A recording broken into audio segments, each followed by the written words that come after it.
What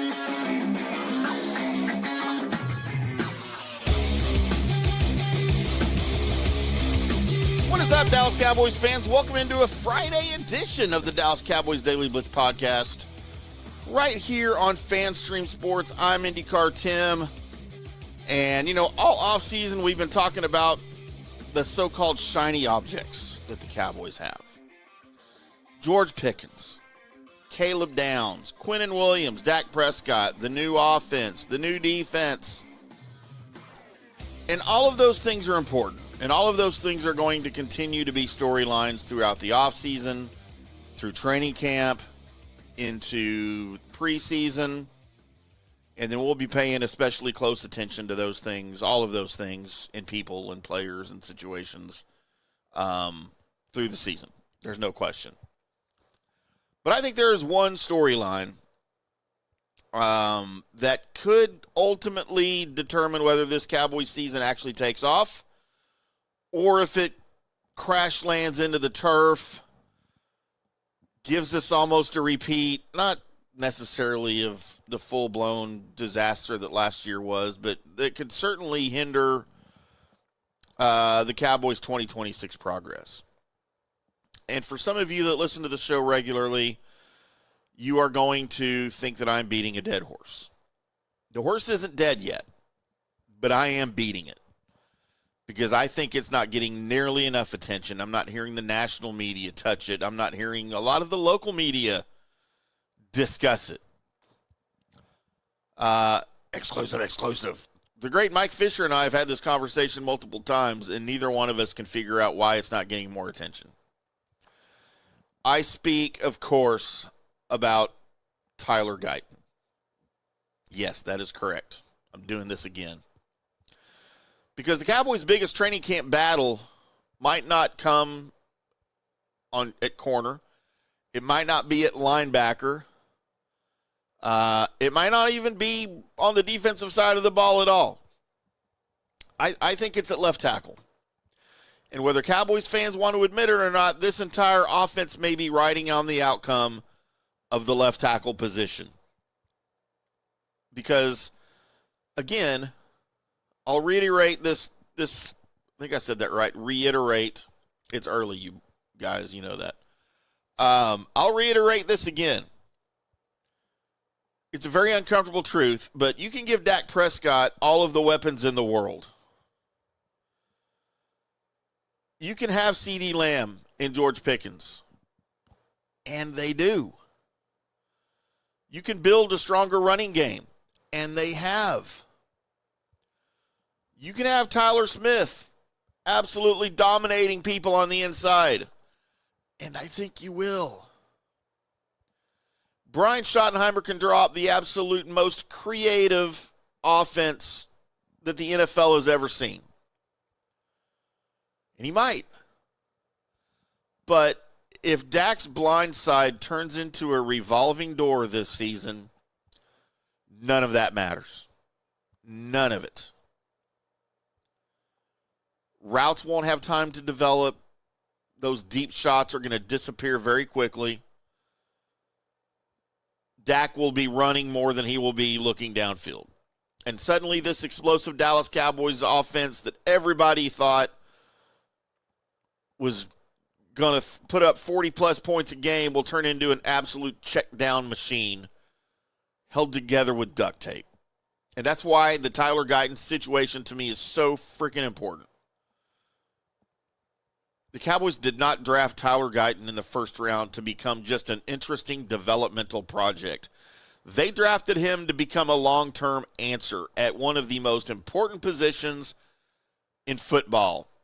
And Dallas has a very proud history at left tackle. That position creates expectations, and it has for decades. And when the Cowboys use a premium pick, the message is very clear. Protect the quarterback, stabilize the line, and become a cornerstone of this thing. And Tyler Guyton has not done that yet. There have been flashes. There have been moments. And you can see why the Cowboys believed in him. But you can't use your potential to block edge rushers. Draft status does not keep Dak Prescott off his butt.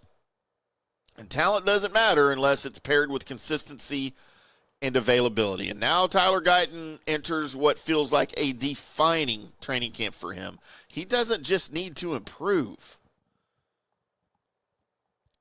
He needs to give the Cowboys a reason to not panic.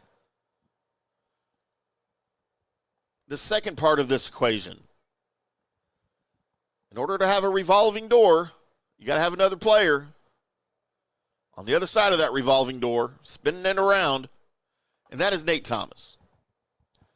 Nate Thomas is not entering this training camp, this offseason, with the same hype, the same draft pedigree, or the same spotlight, but that might work in his favor. He can just show up, compete, and if he looks good enough and Guyton doesn't, he's going to force the coaching staff to make a big decision. And based on everything we've heard, this isn't supposed to be some fake competition that's designed to motivate Tyler Guyton for a few practices. The Cowboys appear to me that they're willing to make Tyler Guyton earn the job. And if he can't, they'll give it to somebody else. Damn the draft capital involved. Damn the way it looks to your scouting department. And who cares how it looks that you took him in the first round and in year 3 he's not getting it done? Is that what's important now? Or is keeping Dak off the turf what's important? Where's the bigger investment? Because the worst thing Dallas can do is hand him the position because the team thinks it's going to be embarrassing if they have to admit that a first-round pick hasn't developed quickly enough. Football doesn't care about the Cowboys front office feelings. Dak's ribs don't care where Guyton was drafted. They have to start the best player, and I think they will, whoever that is. But at the same time, this can get very, very complicated because what happens if Nate Thomas wins? On one hand, it's a great story. A young tackle steps up, beats out the more highly regarded and anticipated player, and gives Dallas an unexpected answer. And on the other hand, it's going to raise a very uncomfortable question. Who is Tyler Guyton? What do the Cowboys have with Tyler Guyton? Is he just now a future starter who just needs a little more time? Is he better suited for the right side? Is he a swing tackle? Or did Dallas just flat out miss on another first-round offensive lineman? That might be a harsh question, but this is the NFL. There's no 5-year, 6-year grace period for a player drafted in the first round. I don't care what position you play. The Cowboys have a veteran quarterback with an expensive contract, a loaded receiver core, and the expectations are to win right now. They can't spend the season hoping their left tackle eventually figures it out. The schedule won't wait. The season won't wait. Opposing defensive coordinators certainly won't wait. Because the second they identify the weakness on Dak's blind side, guess what? Guess where they're going? Speed rushes, stunts, blitzes, wide alignments. They're going to force Tyler Guyton, or whoever wins that job, to prove that he can do it.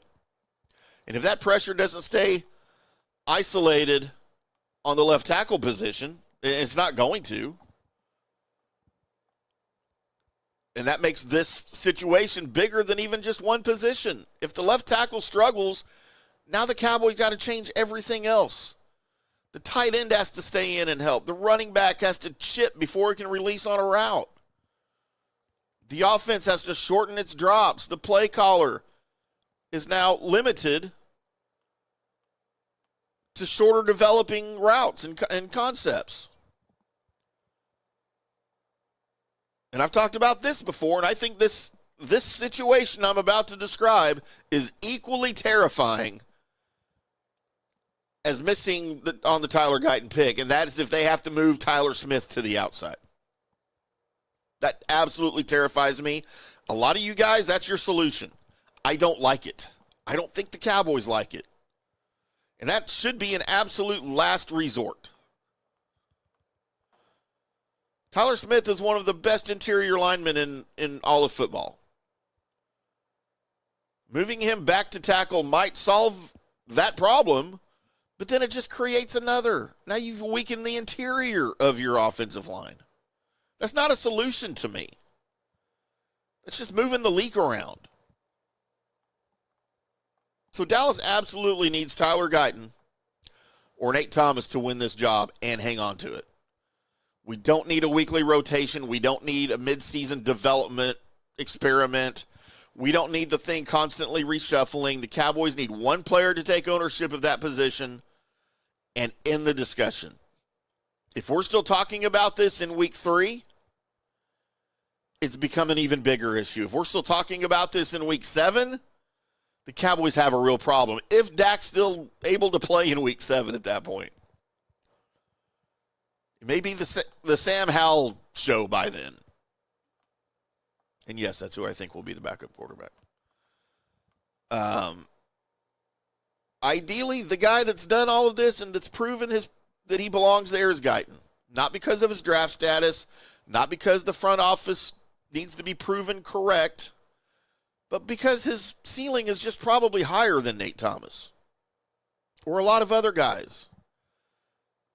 If Guyton puts everything together, the Cowboys could have a massive athletic blindside protector entering his prime alongside Tyler Smith, Cooper Beebe, and Tyler Booker. And that's the foundation of an offensive line that could dominate for years to come, probably even beyond Dak Prescott's career. But all of this season can't be built around if he this, if he that. If Guyton stays healthy, if he becomes more consistent, if his technique improves, if he handles speed better, if he earns the coach's trust, at some point the Cowboys need answers instead of projections. And Friday, today, feels like the perfect time to ask the bigger question. Are we underestimating how fragile this offensive might be? We talk about Dak Prescott as if his success or failure happens in a vacuum. If he plays well, if he gets credit, if he struggles, he gets buried. But quarterback play is deeply connected to protection. Dak is at his best when he can operate on a schedule, when he has time, when he can set his feet. He doesn't need 5 seconds in the pocket, but he needs more than 2. And he needs to know that his blind side is not going to get him killed. Quarterbacks absolutely feel the pressure. The good ones do. Dak does. And he's got to have the guys in front of him that he believes in. He's got to have the guys in front of him that he doesn't have to worry about when he snaps the ball. He doesn't have to. He doesn't need that little voice in his head, the little Dak, baby Dak voice, the Dak being sacked voice. You know, counting in his head because he knows he's got a limited time to get the ball out of his hand. That's the worst possible scenario. So that's where I'm at this morning, boys and girls. Where are you at with all of this? Are you tired of hearing me talk about Tyler Guyton and Nate Thomas? I'm kind of tired of talking about it. I wish the Cowboys would have addressed this already, but apparently they're going into training camp in Oxnard here in just under 2 weeks now, thinking that Guyton or Thomas, one of those guys is going to be the man. And I hope they're right. I absolutely hope they're right. So, you guys have a great weekend. We'll come back Monday with some more Dallas Cowboys Daily Blitz right here on FanStream Sports. Until then, boys and girls, we'll see you.